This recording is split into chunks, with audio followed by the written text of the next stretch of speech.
Masechet Shevuot,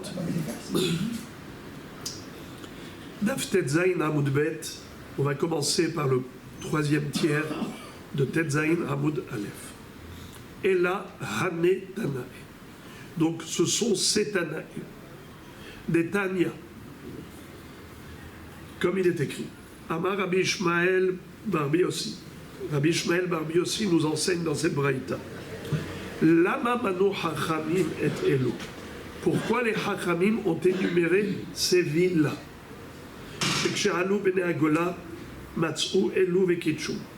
Car lorsque Ezra Sofer est monté de la Babylonie pour la reconstruction du deuxième temple, ils les ont sanctifiés. Aval Rishonot Batlu Mishe Batla Haaretz. Car les premières villes qui étaient Kadosh avant la destruction du premier temple, leur Kedusha a disparu avec la destruction du Beth Amikdash et l'exil d'Israël. Alma Kasavar, Kedusha Rishona, Kitcha Leshata, Velo Kitcha Leatid Lavo. Donc forcément, ils pensent que la première sainteté a disparu. Elle était en vigueur à l'époque, avant la destruction du temple, mais elle a disparu avec la destruction du temple et l'exil d'Israël. Il a fallu donc rétablir à nouveau la Kedusha par Ezra Sofer. De quoi s'agit-il? Alors, quelques introductions pour comprendre le sujet. Premièrement, nous sommes dans une recherche précise, à savoir qui sont les Tanaïm qui débattent de ce sujet, à savoir, est-ce que la Kedusha d'Eretz Israël, de Yerushalayim et Kodesh, du Beth Amikdash, c'est une Kedusha qui était en vigueur à l'époque du premier temple, mais ensuite elle a disparu avec la destruction du premier temple, et il a fallu la rénover, la rétablir à nouveau par le biais de Ezra HaSofer, ou bien la première sainteté, celle de l'époque de Yehoshua bin Nun, de David HaMelech et de Shlomo HaMelech. Yehoshua bin Nun, c'est la Kedusha d'Eretz Israël qu'il a conquise. Yerushalayim Eira Kodesh a été sanctifié par David HaMelech, et le Beth Amikdash sanctifié par Shlomo HaMelech qu'il a construit. Cette Kedusha première, est-ce qu'elle a disparu? Non. Ou pas? Mahloket. On avait vu que c'était une mahloket entre Amoraïm, Rav Huna et Rav Nachman. L'un disait que Ezra Sofer a eu besoin de tout rétablir, de tout rénover, parce que la Kedusha première a disparu. Alors comment ça se fait qu'il a réussi à le faire? Pourtant, il n'avait pas à sa disposition tous les éléments énumérés dans la Mishnah. Vu que dans la Mishnah, on a parlé de Melech, de Urim Vetumim, il fallait tout cela. Mais lui, il avait le Sanhedrin, il avait les Halot Toda, mais il n'avait pas de Melech, il n'avait pas de Urim et Tumim à sa disposition. Alors, comment il a sanctifié Jérusalem? Alors, il disait qu'en effet, de deux choses l'une, c'est-à-dire, on a Rav Huna et Rav Nachman. Il y en a un qui dit la Kedusha n'a jamais disparu, et ce qu'il a fait, c'était que symbolique. Et l'autre dit pas du tout. La Kedusha avait disparu, et ce qu'il a fait était nécessaire pour rétablir la Kedusha à nouveau. Car ça faisait 70 ans depuis la destruction du premier temple, il n'y avait plus de Kedusha. Alors comment est-ce qu'il a réussi puisqu'il n'avait pas de Melech et de Urim et Tumim? Réponse, lui pense que on n'a pas besoin de tous les éléments réunis. Il est suffisant d'avoir quelques éléments, ça suffit. Même un. Achat mikol elu, pas kol elu. La Gemara cherche à savoir, est-ce que ce débat entre Rav Huna et Rav Nachman, qui sont des Amoraïm, est-ce que c'est un débat qu'on a retrouvé déjà dans des générations antérieures, c'est-à-dire chez les Tanaïm, qui eux-mêmes sont en mahloket, à savoir, est-ce que la Kedusha première a disparu et il a fallu la rétablir à nouveau, ou bien elle n'a jamais disparu? Et ce qu'a fait Ezra Sofer, ce n'était que symbolique. Alors on avait vu que la Gemara avait essayé de dire que c'est la mahloket entre Rabbi Yoshua et Rabbi Eliezer, mais l'a réfuté en disant que non. Ils sont tous d'accord sur le principe, peut-être qu'ils sont d'accord sur le principe que Kedusha Rishona, Kitcha Leshata, Ve Kitcha Lehatid Lavo, c'est une Kedusha définitive qui ne s'est jamais estompée. Alors où est-ce que tu as trouvé les Tanaïm qui sont en mahloket à ce propos? Alors la Gemara dit, voilà, c'est peut-être les deux élèves de Rabbi Ishmael Bar Yossi, j'anticipe, on va voir qu'il avait deux élèves qui se contredisaient, l'un a dit blanc et l'autre a dit noir, justement à ce propos. Est-ce que la Kedusha première a disparu ou pas? Quand je dis première, c'est quoi la Kedusha première? Yoshua bin Nun pour Eretz Israël, David HaMelech pour Yerushalayim et Shlomo HaMelech pour le Beth Amikdash. La sainteté qu'ils ont établie, est-ce qu'elle est immuable, définitive, ou bien elle était provisoire? Elle a disparu avec la destruction du temple, du premier Beth Amikdash et l'exil d'Israël. Et il a fallu que Ezra Sofer rétablisse à nouveau. Alors écoutez la Braïta. De quoi elle parle? Rabbi Ishmael Bar Yossi pose une question. Elle dit Lama Manu Hachamim et Elu. De quoi il parle? De quoi il parle? Rachidi qui parle de Harei Homa, des villes entourées de murailles. Dans la Mishnah, Masechet Arachim, Perek Tet, Mishnah Vav, on nous dit que le dîme de la Torah, Baït Be'ir Asher Lo Homa, dans la Torah on nous parle de Bater Harei Homa. Je vais expliquer immédiatement ce que c'est. Eh bien, des maisons dans des villes fortifiées, c'est-à-dire des villes entourées de murailles. Depuis quand les villes elles devaient être entourées de murailles? Depuis quand vous dites? Depuis quelle époque? Yoshua bin Nun, le conquérant d'Eretz Israël. C'est lui qui a conquis Eretz Israël, et les villes entourées de murailles à son époque ont un statut spécial qui s'appelle ville fortifiée. On va expliquer tout de suite quelle est l'incidence halachique de ce que c'est que Bater Harei Homa. Je répète encore une fois. Yoshua bin Nun a conquis tout Eretz Israël. Il a sanctifié les villes entourées de murailles. Ensuite, David HaMelech a construit Yerushalayim. Il a consacré Yerushalayim. Il a rendu la ville sainte. Mais il n'a pas pu sanctifier le Beth Amikdash puisqu'il n'y avait pas encore de Beth Amikdash construit à son époque. Qui va construire le Beth Amikdash? Son fils, Shlomo HaMelech. C'est lui qui va sanctifier le lieu du Beth Amikdash. Or c'est clair, on a Eretz Israël, Yoshua bin Nun, on a Yerushalayim par David HaMelech, le Beth Amikdash par Shlomo HaMelech. C'est clair. Maintenant, est-ce que cette Kedusha première, elle a disparu avec la destruction du temple et l'exil d'Israël, ou bien cette Kedusha, elle est invariable, immuable, définitive, et donc elle était toujours en vigueur, même après la destruction du premier Beth Amikdash. Oui ou non? C'est la mahloket qu'on est en train de rechercher maintenant. Alors regardez comment on a trouvé un débat à ce propos. Rabbi Matok, concentrez-vous parce que vous allez perdre en 2 secondes. Il y a 1001 choses à retenir, donc il faut une concentration totale. Écoutez ça. Écoutez ça. Concentrez-vous. Pour comprendre d'abord le sujet de Bater Harei Homa. Bater Harei Homa, ou Harei Homa tout court.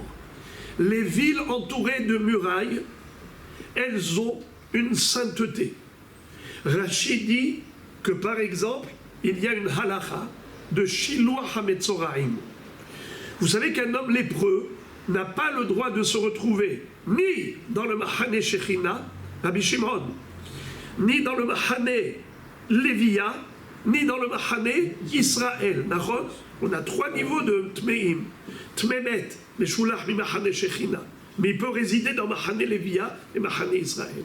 Le Zav et Zava, ni dans Mahane Shechina, ni dans Mahane Lévia. Mais ils peuvent résider dans Mahane Israël. Alors que le Metzora, il est Meshulach Mishalosh Mahanot. Il est extradé des 3 Mahanot. Shechina, Lévia et Israël. Très bien. Dans le désert, il y avait le Mahane Shechina, c'est le Mishkan. Il y avait Mahane Lévia, c'est les 4 familles de Lévi. Moshe, Aaron, Gershom, Kehat ou Merari. Et ensuite, on a Mahane Israël dans le désert, c'est qui? Les 12 tribus. Qu'est-ce que vous dites? Dans le désert, c'est quoi les Mahane Israël? C'est les 12 tribus. 3 de chaque côté des 4 points cardinaux. D'accord? Quelle est la correspondance en Eretz Israël?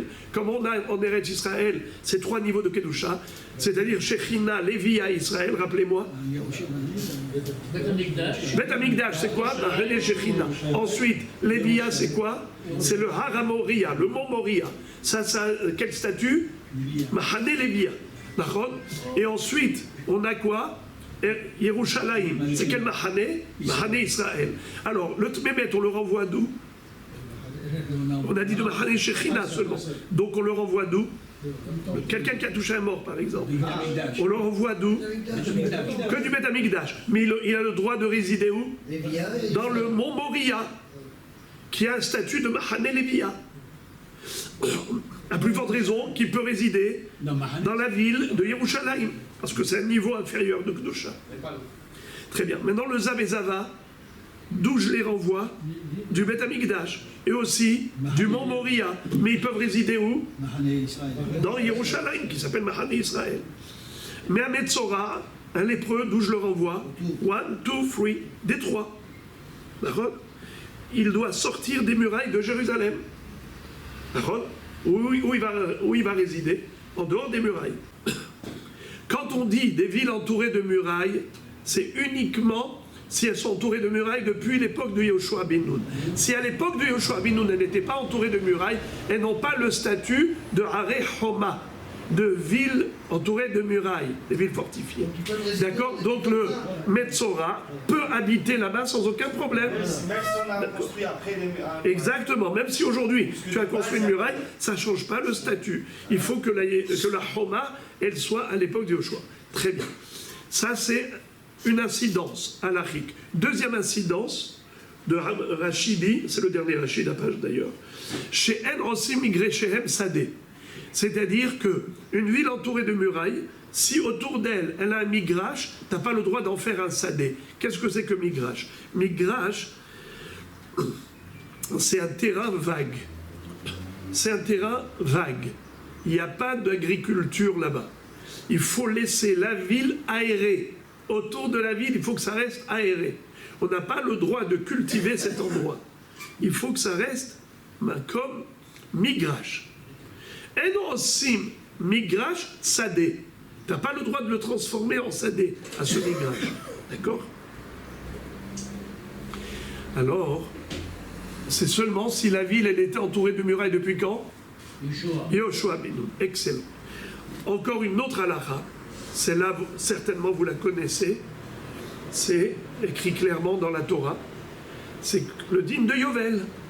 Vous savez que normalement, quelqu'un qui achète une maison ou quelqu'un qui achète un champ agricole, il achète jusqu'au Yovel. Si par exemple il a acheté dans la première année après le Yovel précédent, il a 49 ans d'exploitation jusqu'au Yovel suivant. Au Yovel suivant, il restitue à l'ex-propriétaire, c'est-à-dire au vendeur. L'acheteur rend au vendeur le bien immobilier, au Yovel. De nos jours, malheureusement, on n'a pas encore l'application du Yovel. Depuis la destruction du temple, depuis l'exil d'Israël, on n'a pas encore la chance d'accomplir la mitzvah du Yovel. Mais à l'époque, le Yovel, dès que à Kippour du Yovel, 10 jours après Rosh Hashanah du Yovel, on sonnait le chauffard, on allait libérer tous les esclaves hébreux et restituer à leurs propriétaires, aux vendeurs, tous les biens immobiliers. Très bien. Mais c'est uniquement... Alors, ça c'est uniquement pour des villes ouvertes ou des champs agricoles. Qu'en est-il de maisons, d'appartements, de maisons bâtées à Harei Homa? Écoutez bien. Bâtées à Harei Homa. Des maisons dans des villes fortifiées. Très bien. Ça ne retournait pas au Yovel. Au Yovel, ça restait chez l'acheteur. Très bien. Mais attention, j'ouvre une parenthèse, écoutez cette différence. Vous savez que si par exemple le bonhomme le vendeur qui a vendu une maison dans une ville entourée de murailles, après ça, il vient voir l'acheteur et lui dit, tu sais, j'ai gagné au loto. J'ai gagné quelques millions. Maintenant, j'ai regretté de t'avoir vendu la maison.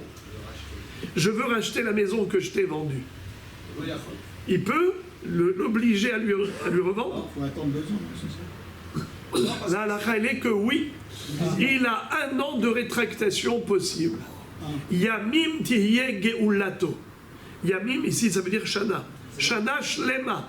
Le vendeur peut venir voir l'acheteur pendant la première année après la vente et lui dire, tiens ton argent, rends-moi ma maison. Même s'il veut pas. Même s'il veut pas. Même si l'acheteur ne veut pas, le vendeur peut lui imposer. Mais après 1 an, s'il n'y a pas eu de rétractation pendant l'année, alors ça y est, Verita la connaît auto, les dorotav. La tsemitut, les dorotav. Ça veut dire l'acheteur, il restera propriétaire ad vitam aeternam. Il n'y aura pas d'impact du Yovel. Mais si c'est une ville qui n'est pas entourée de murailles, là-bas on a dit qu'au Yovel, il faut restituer. Quel est le digne de la rétractation? Est-ce que le vendeur peut dire à l'acheteur, écoute, j'ai gagné au loto, j'ai des liquidités, je veux racheter mon bien immobilier? Est-ce qu'il peut... Hors de ville muraillée. S'il n'y a pas eu la muraille. Il n'y a pas de droit, parce qu'ils doivent le rendre au fait. Alors là, la est la suivante, écoutez bien. Il ne peut pas se rétracter pendant 2 ans. Il faut qu'il laisse entre les mains de l'acheteur au minimum 2 ans d'exploitation. Que ce soit une maison, que ce soit un champ agricole. Il doit lui laisser pendant 2 ans.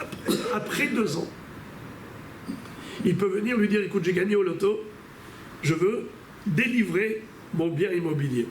Il n'est pas obligé d'attendre le Yovel pour récupérer. Il peut imposer à l'acheteur la revente de ce bien. Les 2 premières années, et après au Yovel. Et après au Yovel. Ça veut dire, soit lui-même il vient délivrer son champ s'il a gagné de l'argent avant le Yovel, mais il faut un minimum de combien de temps d'exploitation pour l'acheteur? Minimum 2 ans. Sinon, au Yovel, ça revient naturellement. Sauf dans les villes fortifiées. Bravo. Dans les villes fortifiées, rappelez-moi la halakha. 1 an, il peut se rétracter, après c'est terminé. Très très bien. Est-ce que c'est même pour un champ ou bien que pour les maisons? Aussi pour un champ. Pour les maisons qui sont dans l'intérieur. Que pour les maisons. Bravo. Baté, are, homa. Regardez la traduction des mots. Baté, are, homa. Traduction. Baté, c'est batim, des maisons, qui se trouvent dans des villes entourées de homa, de murailles. Très bien. Rabotaï, maintenant que vous avez compris quelle est la spécificité des are, homa, des villes entourées de murailles depuis l'époque de Yoshua ben Nun, ces 3, rappelez-moi, c'est quoi les 3 halachot? Primo, le Metzora, il est viré de là-bas. Il ne peut pas habiter dans une ville entourée de murailles, comme il ne peut pas habiter à Jérusalem qui est entourée de murailles. Deuxièmement, on n'a pas le droit de transformer les migrashim qui sont autour de la ville, c'est-à-dire les terrains vagues, on n'a pas le droit de les cultiver. Troisième halakha, c'est que les maisons vendues dans cette ville, alors n'ont pas le même din que les villes ouvertes. Dans les villes ouvertes, ça revient au Yovel. Ici, ça ne revient pas au Yovel. Dans les villes ouvertes, on peut se rétracter après 2 ans, mais ici, on peut se rétracter que dans l'année. Et si on ne s'est pas rétracté dans l'année, eh bien, ça y est, ça reste définitivement à l'acheteur. La sanctification d'Eretz Israël par rapport aux villes des villes entourées de murailles, Yehoshua ben Nun, Yerushalayim par David Amelech, Beth Amikdash par Shlomo. Maintenant, une seconde. Maintenant, écoutez la suite. Maintenant, il y a eu malheureusement la destruction du premier Beth Amikdash et l'exil d'Israël. Est-ce que cette Kedusha première a disparu ou pas? Alors écoutez ce que dit Rabbi Ishmael bar Biossi. Il va dire que la première Kedusha, oui, elle a disparu. Kedusha Rishona Kitcha Leshata, Velo Kitcha Lehatid Lavo. Preuve. Écoutez ça. Dans Masechet Arachin, je vous lis la Mishnah. écoutez attentivement la Mishnah s'il vous plaît, il est écrit Eluhen bate are Homa. Voilà ce qu'on appelle une ville où il y a des maisons, il faut shalosh hatzerot, minimum 3 cours, shel shne batim mukafot Homa mimot Yoshua Benu, où il y a dans chaque hatzer minimum 2 maisons, dans chaque hatzer, 3 cours, où dans chaque cours il y a 2 maisons, et la ville est entourée de murailles depuis Yoshua Benu. Et là, écoutez ce que dit la Mishnah. Kegon, comme par exemple, Katzra hayeshana shel tziporim, vehakra shel gush halav, veyutfat hayeshana, vegamla, vegadoud, vehadid, veono, virushalayim, vechen kayotze bayim. C'est-à-dire, on nous énumère le nom de toutes les villes entourées de murailles depuis Yoshua Benu. Alors, Rabbi Ishmael Bar Yossi va dire, mais pourquoi on nous a listé, pourquoi on nous a donné la liste de toutes ces villes? Lama manu hachamim et elu. Réponse, shekshe'alu bnei hagola matz'u elu vekitshu. Ezra Sofer, quand il est remonté lors de la deuxième Aliyah en Eretz Israël, eh bien ces villes, il les a trouvées entourées de murailles, il les a sanctifiées. Aval Rishonot, Mishe Batla Haaretz, Batlou. C'est-à-dire, pourquoi il avait besoin de les resanctifier, lui, Ezra Sofer? Parce que ces villes-là, auparavant, elles étaient sanctifiées par Yoshua ben Nun, mais ça y est, leur sainteté a disparu. Il a fallu rétablir la Kedusha de ces villes entourées de murailles, des villes fortifiées, par qui? Par Ezra Sofer. Vous avez entendu? Elles ont disparu par rapport au temple. Ça veut dire que la destruction du temple a entraîné la disparition de la sainteté de ces villes. Donc ça veut dire que quoi? Que la sainteté du Beth Amikdash a disparu, la sainteté de Jérusalem a disparu, la sainteté des villes d'Eretz Israël a disparu, et tout a été rénové et rétabli par qui? Par Ezra Sofer. Aujourd'hui, c'est la même chose. La Gemara pose la question d'abord entre parenthèses. Déjà, qu'est-ce que nous voyons clairement? Qu'est-ce que nous voyons clairement? Que ça a disparu et ça a été Mekudash. La Gemara dit Kitchum.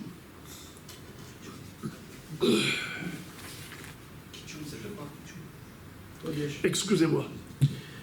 Alma Kassavak Kedusha Rishona Kitcha le Sha'ata velo Kitcha le Atidam. Ok. Urminhi. La Gemara ouvre une parenthèse et elle dit a priori, Rabbi Ishmael Bar Yossi se contredit. Veraminhi. Amar Rabbi Ishmael Bar Yossi. Vechi elu bilvad hayu. Ve'alo kvar ne'emar. Shishim ir. Kol hevel argov. Mamlechet og babashan. Kol ele. Arim betsurot. Homa gevoha. C'est-à-dire, Rabbi Ishmael Bar Yossi se contredit. Et après, la Gemara va dire qu'en fait, il avait 2 élèves. L'un a dit blanc, l'autre a dit noir. Et c'est ça la machloket.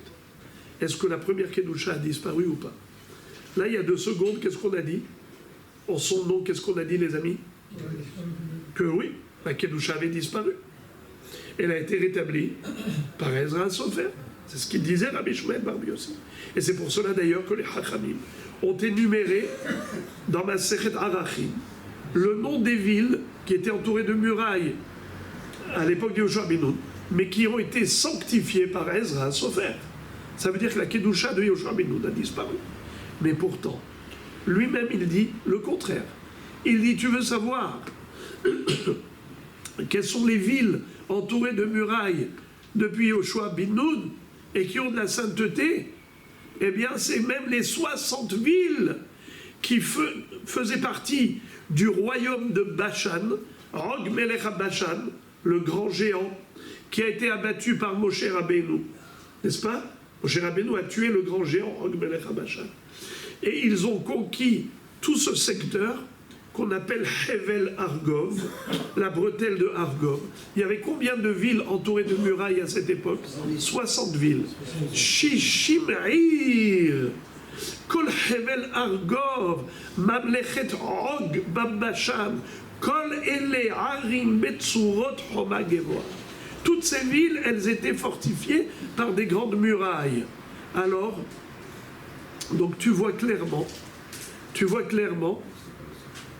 que ça a été, ce sont des villes dont la Kedusha a une sainteté invariable, immuable, définitive.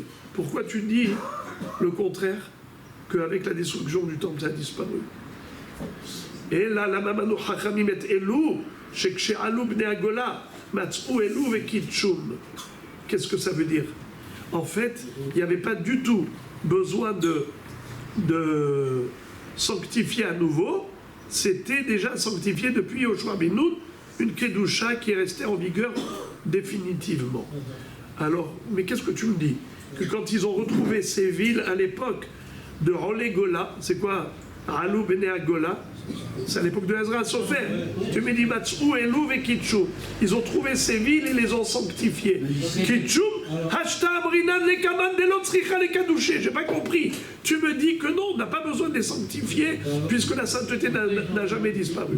Et la Matzou, Elou ou Menaoum, qu'est-ce que ça veut dire? En fait, c'est pas qu'ils avaient besoin de les sanctifier à nouveau. Ils ont juste compté les villes. Ils ont pris un carnet et ils se sont mis à écrire le nom des villes entourées de murailles depuis Yoshua ben Nun. Ils ont dit voilà, Katzra, Hadid, et ainsi de suite, Yudfat, Aishana, cette ville, ils notent. Ça veut dire au fur et à mesure qu'ils avancent, ils rentrent et ils pénètrent dans Eretz Israël et ils découvrent les villes entourées de murailles depuis Yoshua ben Nun et ils notent pour que les gens sachent quelles sont les villes qui ont une sainteté de Baté Arehoma, pour envoyer les lépreux, pour ne pas construire, ne pas cultiver les migrachim autour, ou bien le dîme de Baté Arehoma, et ainsi de suite. Ok. Et c'était fonction de quoi qu'ils ont trouvé ces villes? Vélo elo bilvad, et la kol sheta'ale biyadecha masoret me'avotecha. Ça va encore mieux que ça. Et il te dit, pas seulement ces villes, la liste n'est pas exhaustive. Tout ce qu'on a vu dans la Mishnah Arachim. Et la kol sheta'ale biyadecha masoret me'avotecha. Shehi mukefet homa mimot Yoshua ben Nun, kol mitzvot elu,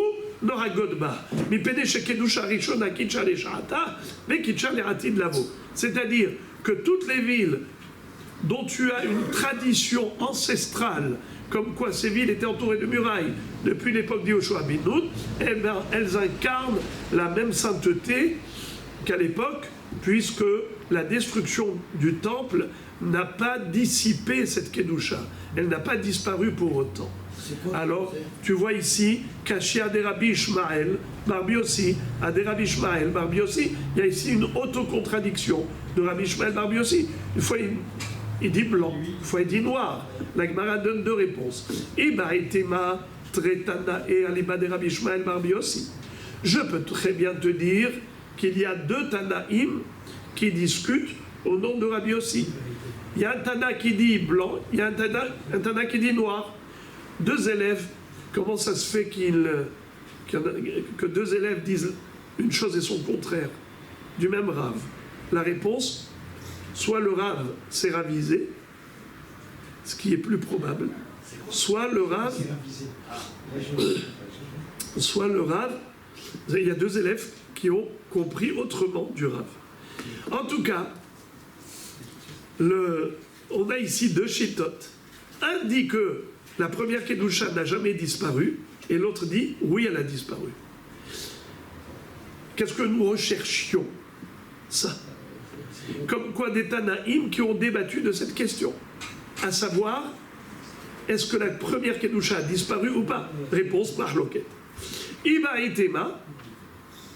Deuxième réponse, Hadaminayu Rabbi Elazar bar Biossi Amara. Le résultat est le même. C'est une mahloket entre deux frères, entre Rabbi Ishmael bar Biossi et Rabbi Elazar bar Biossi. L'un dit, Batéa et Choma de l'époque du Yoshua bin Nun sont restés kadosh depuis toujours, et Ezra Sofer n'a pas eu besoin de sanctifier. Il l'a juste énuméré, compté, cette ville est entourée de murailles, cette ville est entourée de murailles, juste pour qu'on sache lesquels ont un statut de Baté Haré Choma, pour savoir quel est le digne de Haré Choma. Qui a le statut? Et l'autre dit non, Ezra Sofer, il a dû rétablir à nouveau la sainteté, car la sainteté première a disparu avec la destruction du temple. Donc la mahloket entre Rav Nachman et Rav Huna, qui sont des Amoraïm, est une mahloket antérieure déjà entre les Tanaïm. Voilà le sujet difficile qu'on a terminé. Juste, on va le lire dans les mots.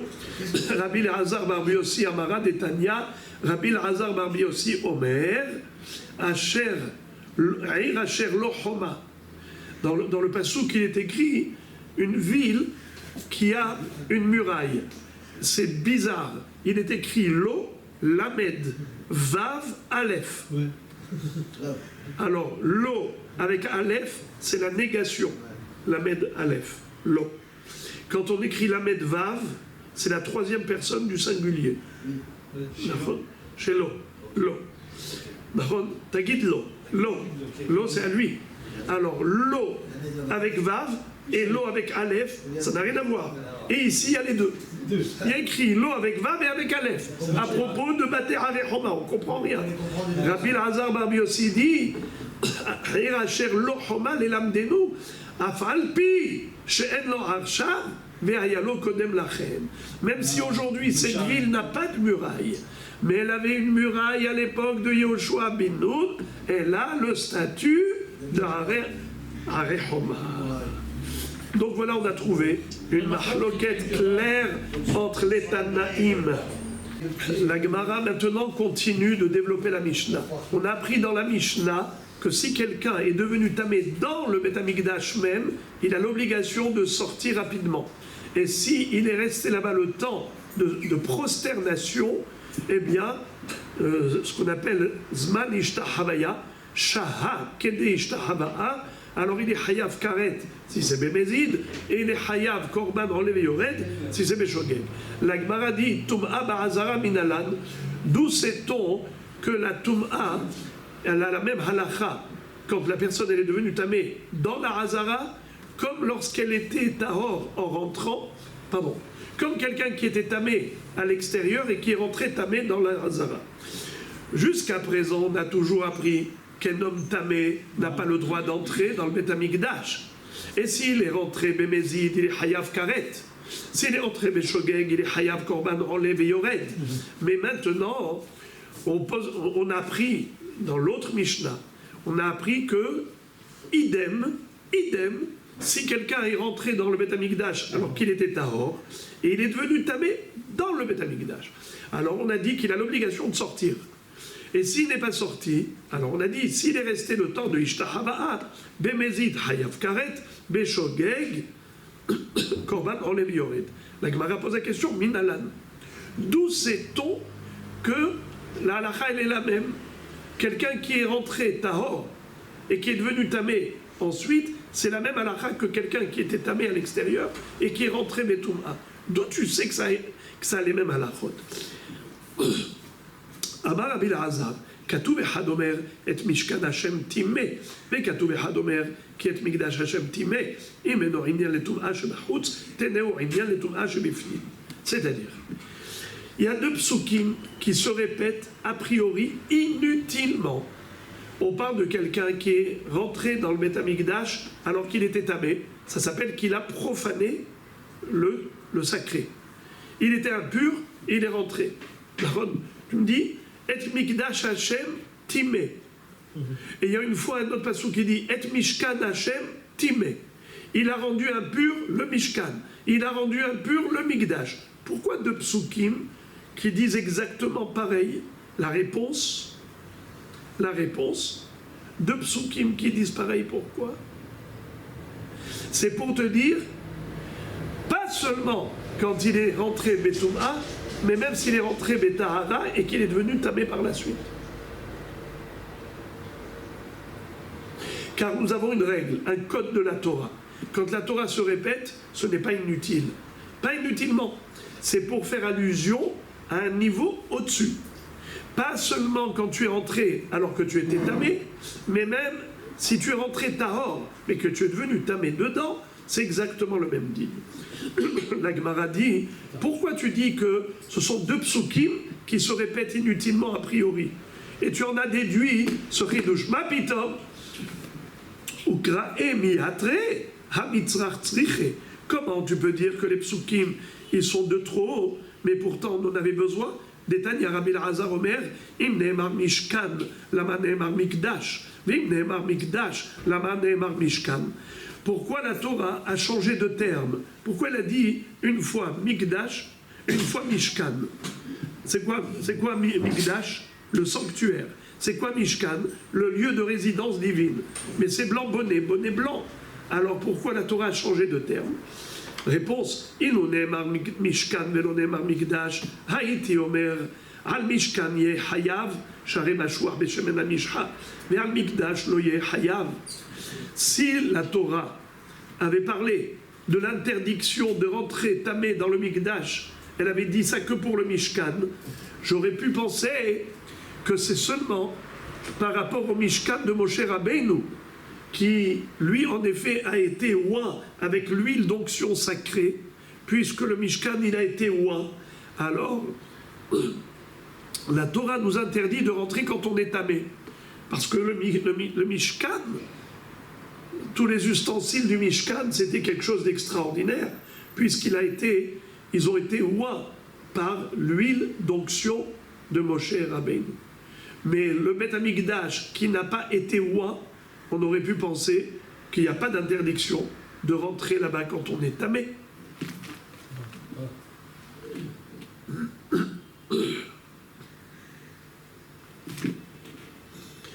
C'est pour ça que la Torah te dit non, pas seulement Mishkan, même le Mikdash. Oh, pour ça qu'elle nous a donné un deuxième pasouk, qui est le Mikdash Hashem Timé. Ve'im ne'emar Mikdash. Et si on n'avait que le deuxième pasouk qui parle du Mikdash et pas celui qui parle du Mishkan, ולא נאמר משכן, הייתי אומר, מקדש, על מקדש יהיה חייב, שהרי קדושתו קדושת העולם, ועל משכן לא יהיה חייב. וכך נאמר משכן, וכך נאמר מקדש. C'est-à-dire, s'il y avait écrit que Mikdash, nous aurions pu croire que pourquoi c'est interdit de rentrer dans le Mikdash quand on est tamé? C'est parce que le Mikdash, il s'appelle Bet Olamim. Vous savez pourquoi il s'appelle la maison définitive de Dieu?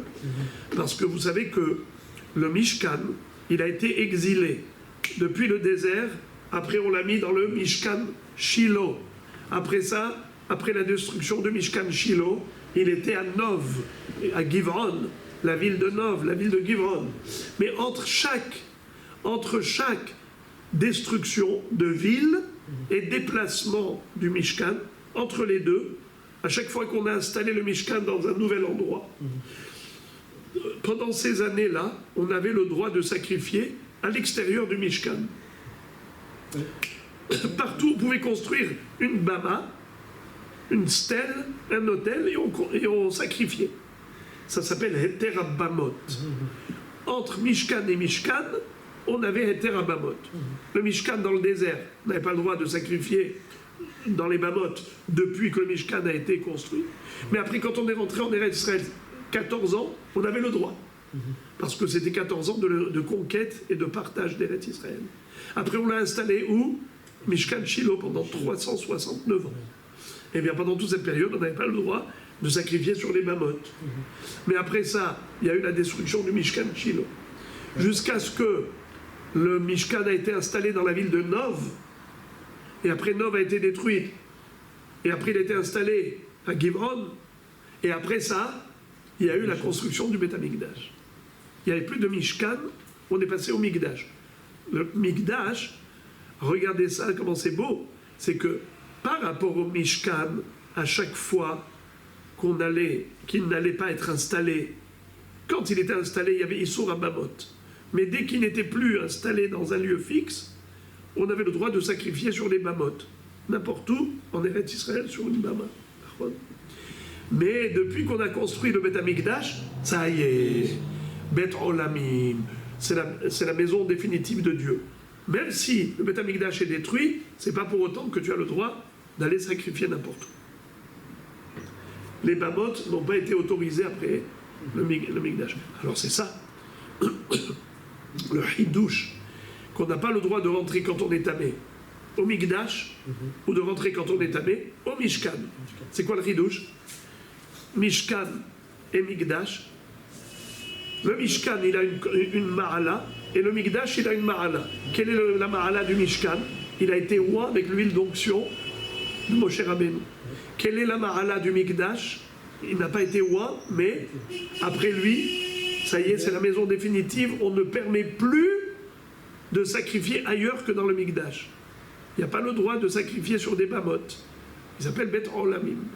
Donc voilà pourquoi une fois la Torah dit Mikdash, une fois Mishkan. C'est pour nous dire que interdiction de pénétrer là-bas quand on est tamé, pas seulement dans le Mikdash, mais aussi dans le Mishkan, ou pas seulement dans le Mishkan, mais aussi dans le Mikdash. Alors pourquoi tu me dis que c'était inutile?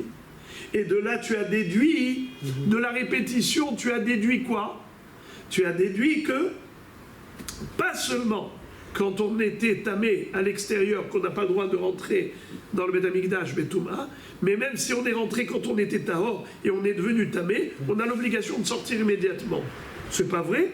Comment tu peux déduire ça de la répétition des psukim en disant qu'il y a un pasouk de trop? C'est pas vrai, il n'y a aucun pasouk de trop puisqu'il fallait écrire les deux, Mishkan et Mikdash.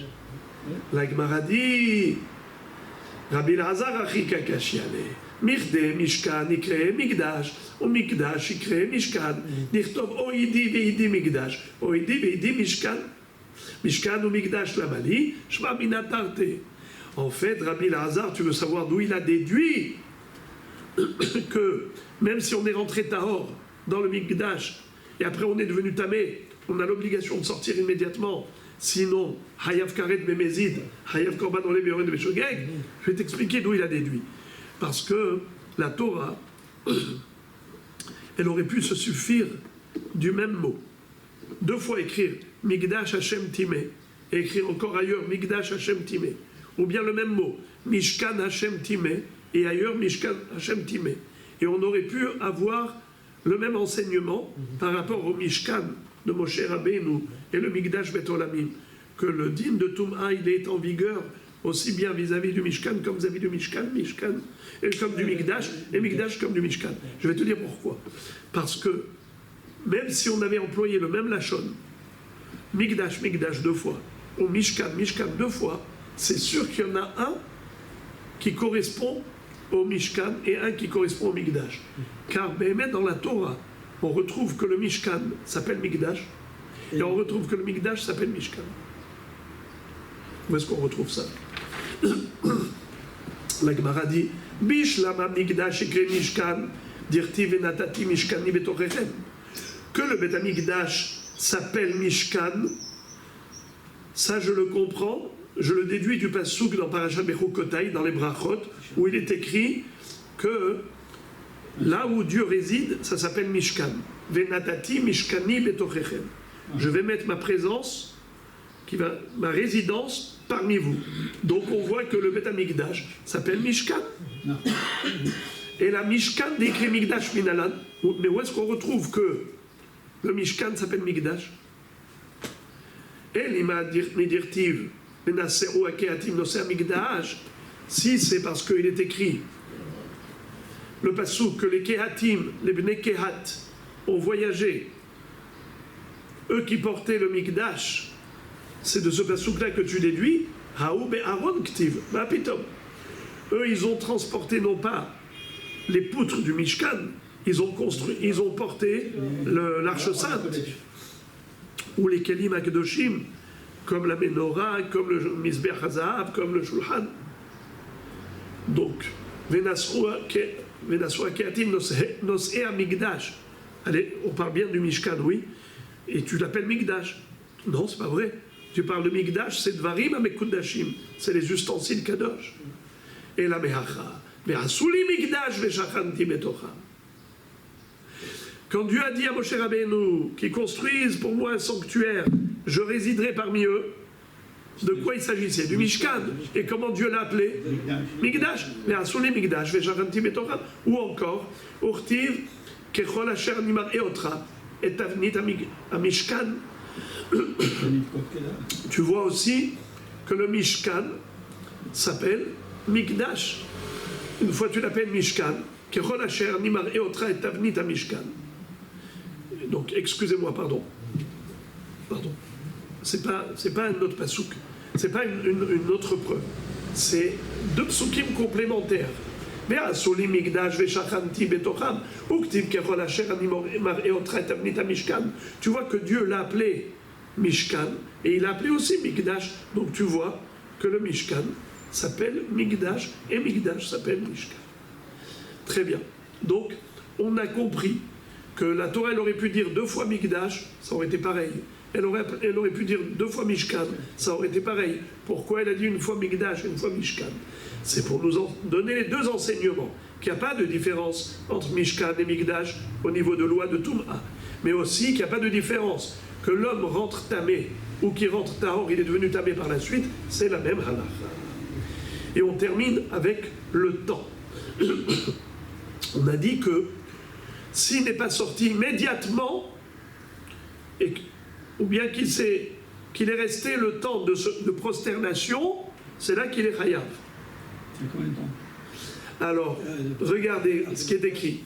Ve'ishtahava, o sheshaha kedi ishtahava chayav.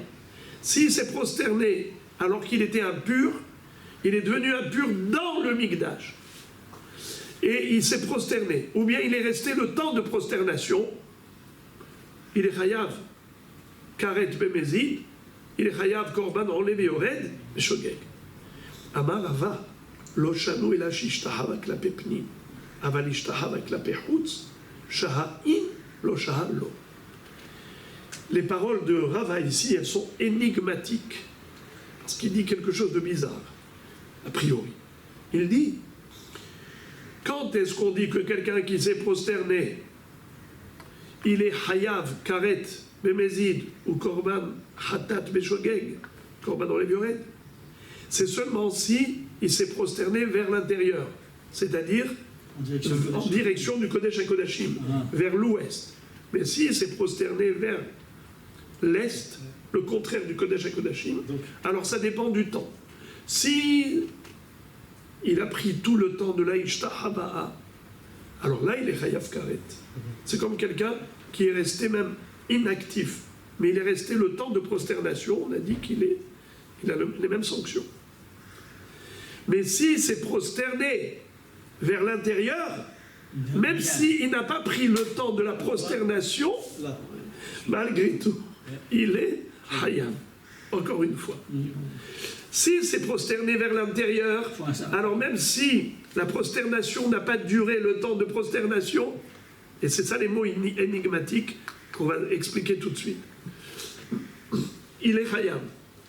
Mais si il s'est prosterné vers l'extérieur, c'est seulement s'il s'est prosterné le temps de prosternation. Mais s'il ne s'est pas prosterné le temps de prosternation, il est patour. Vous avez compris les paroles énigmatiques? Tout dépend. Allez, je vais vous dire l'énigme encore une fois. Quelqu'un qui s'est prosterné vers l'intérieur, même s'il ne s'est pas prosterné le temps de prosternation, il est hayam. Mais s'il s'est prosterné vers l'extérieur, il est hayav que s'il s'est prosterné le temps de prosternation. Mais s'il ne s'est pas prosterné le temps de prosternation, il est patour. C'est quoi cette histoire? Très bien. Ça veut dire qu'il y a une prosternation qui est courte et une prosternation qui est longue. Et quand on a dit prosternation, vraiment, la durée de prosternation, c'est la prosternation longue. Mais il peut y avoir une prosternation qui est courte, celle-là, ça dépend vers où tu te prosternes. Si c'est vers l'intérieur, alors oui, tu es chayav, même si la durée elle est courte. Mais si la prosternation elle est vers l'extérieur, c'est seulement si ça a duré longue. Si ça a duré prosternation longue. Qu'est-ce qu'on appelle courte? est longue. Alors, on va voir tout de suite. La Braïta, à la fin, va nous dire qu'il y a 3 termes au niveau de la manière de se prosterner. Il y a 3 termes. Il y a Kida, Keria et Ishtahavaya. Kida, c'est quelqu'un qui reste debout et juste il courbe la tête jusqu'au bas, presque jusqu'au sol.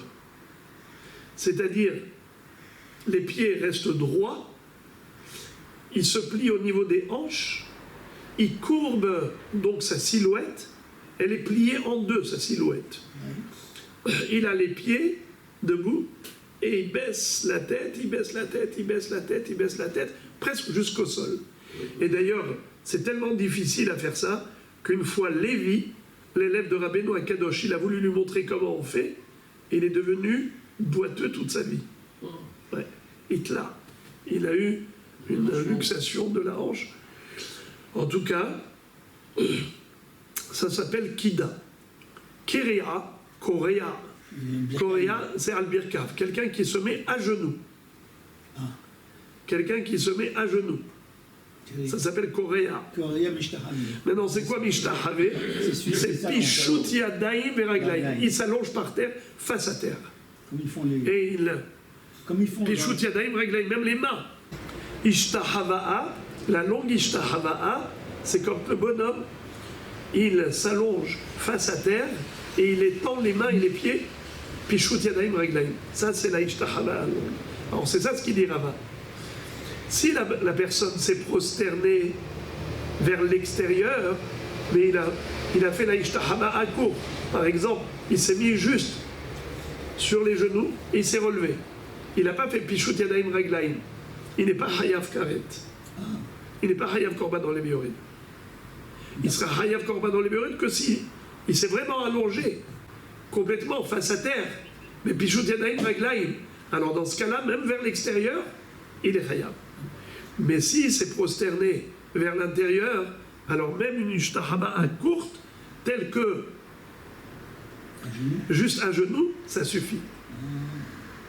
Pour qu'il soit Hayav, Karet, s'il était tamé, Bémézid, et si c'est Meshogeg, Korban dans les Béorim. Alors maintenant, on va lire ça, on va expliquer ça convenablement. Veishtahava, Osheshaha Keli Ishtahava, Amarava. לא שנו אלא שהשתחווה כלפי פנים, אבל השתחווה כלפי חוץ, שהה אם לא שהה לו. S'il s'est prosterné vers l'extérieur, s'il est resté suffisamment longtemps pour avoir une ishtahava qui est longue, là il est chayav, sinon non.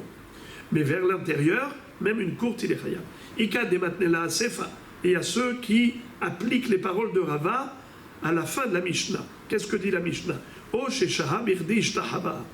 S'il est resté sans bouger, mais le temps d'une prosternation, il est hayav. Miklal di ishtahava'a gufa ba'ya sheya. Ça veut dire que la ishtahava'a elle-même nécessite une durée. Amarava, oui, ça dépend. Lo shanu ela shishtahavak klape chutz, avat klape pnim, afal gam de lo shaha. C'est-à-dire, Rava dit, quand est-ce que la ishtahava'a a besoin d'une shehiya?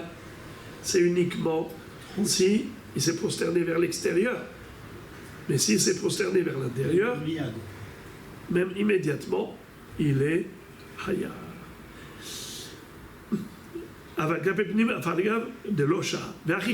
Et donc voilà le sens de la Mishnah. Ishtahava klapepnim, s'il a été mishtahavé vers l'intérieur, donc même durée courte. O sheshaha kedi ishtahava'a. Ou bien s'il est resté même inactif, mais le temps d'une prosternation, de quelle prosternation? Pas celle de klapepnim, celle qui est klapehutz vers l'extérieur. Eh bien, puisque c'est une longue durée, il est hayar, même en restant passif, parce qu'il aurait dû sortir immédiatement. C'est quoi une ishtahava'a qui a une durée? C'est quoi une prosternation qui n'a pas de durée? Celle qui est courte, qui ne dure pas, c'est quand il se met à genoux, tout simplement. Deidba Sheya, Pishut Yadayim Reglaim. Mais celle qui dure longtemps, c'est celle qui se fait vraiment face à terre en étendant pieds et mains. Vekama She'ur Shehiya, Pligeba Rabbi Yitzhak Bar Nachmani Vechaddeim. Oui, d'accord, mais combien de temps ça dure?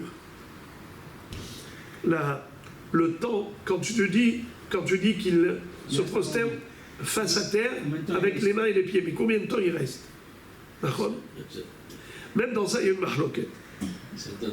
Pligeba Rabbi Yitzhak Bar Nachmani Vechaddeim, Umano Rabbi Shimon ben Pazi, Ve'amrela Rabbi Shimon ben Pazi Vechaddeim, Umano Rabbi Yitzhak Bar Nachmani. Il y a ceux qui disent, pardon, c'est une mahloket entre deux hachamim. L'un s'appelait Rabbi Yitzhak Bar Nachmani et l'autre s'appelait Rabbi Shimon ben Pazi. Seulement, lequel, on va dire, était le principal et lequel était annexé à lui. Alors, il y en a un qui dit c'est lui le référentiel et l'autre était avec lui, et l'autre dit non, le contraire, c'est l'autre le référentiel et le premier était avec lui. Et il y a ceux qui disent que Bichlal, c'est même pas ni l'un ni l'autre. C'est pas Rabbi Yitzhak Bar Nachmani et Rabbi Shimon ben Pazi, c'est Rabbi Shmuel Bar Nachmani. C'est lui qui était en mahloket avec Rabbi Shimon ben Pazi. Pas Rabbi Yitzhak Bar Nachmani, c'est son frère, Rabbi Shmuel Bar Nachmani. Alors quoi? C'est quoi le débat? Hadamar, Kememre de Haïpsuka, et Hadamar, Kem Mivaïchreou le Sefa. Il y a un pasouk dans Divrei Hayamim. Il y en a un qui dit c'est le temps de lire tout ce pasouk. C'est ça, le temps de la Ishtahama'a, et Pishut Yadayim Reglaim. Et l'autre dit non, la moitié du pasouk. Regarde. Le pasouk dans Divrei Hayamim nous dit Bechol Bet Israël, Ro'im Beredet Ha'esh, Ukvod Hashem ala Ba'ayit, Vaïchreu Apaim Arza, ala Ritzpa, Vaïshtahavu, Vehodot Hashem, Kitov, Kileolam Hasdo. Qu'est-ce que ça veut dire?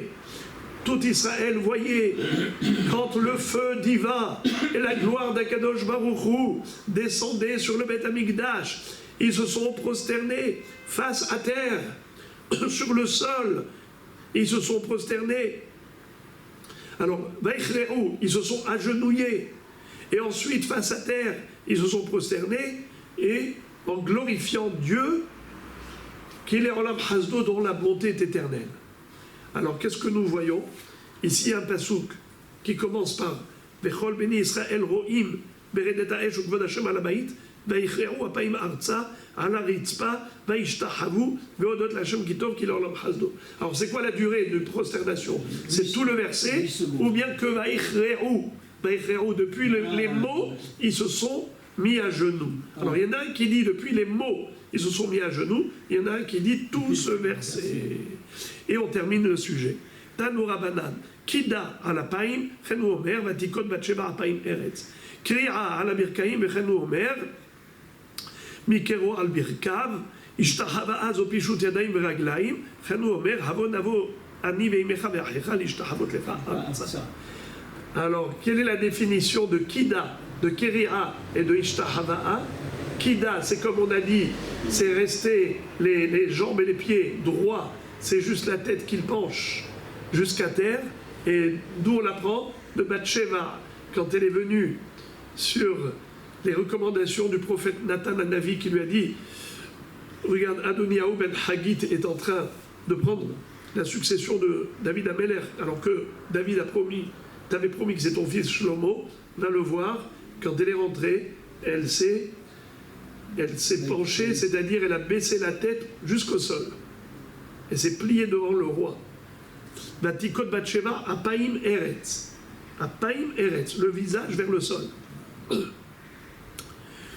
Et Kriya, c'est à la Birkaim, d'où on apprend que la Kriya, c'est s'agenouiller.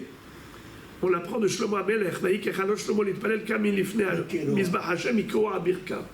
Il s'est levé de son agenouillement. Et prosternation, d'où on sait que c'est en mettant face à terre, en étendant pieds et mains, car il est écrit qu'au moment où Yosef Hatzadik avait raconté à son père, ses frères et sœurs, à ses frères, comme quoi il voyait le soleil et la lune et 11 étoiles se prosternaient devant lui, il est écrit que son père l'a grondé, il lui a dit, est-ce qu'on viendra, moi et ta mère et tes frères, se prosterner devant toi à terre? Ça veut dire que c'est mamash arza, se mettre complètement en s'étendant sur le sol. Donc voilà d'où on a appris la définition.